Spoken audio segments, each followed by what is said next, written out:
शिक्षण सप्ताह अंतर्गत आज दिवस दुसरा मूलभूत संख्याज्ञान व साक्षरता दिवस आज आपण साजरा करत आहोत। आज इयत्ता तिसरीतील विद्यार्थी रिहान आणि धनश्री आपल्यासमोर नवीन आव्हान स्वीकारण्यासाठी तयार आहेत। त्यांना समोर फळ्यावर बेरजेचा डोंगर दिलेला आहे।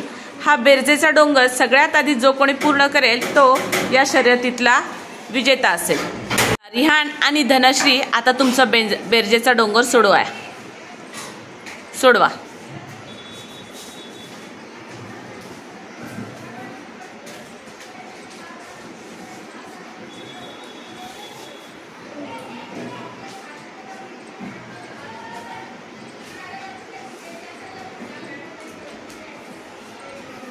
आता ह्या 2 अंकी संख्यांच्या बेरजा तुम्ही साइडला करू शकता आणि उत्तरे लिहू शकता तिथे।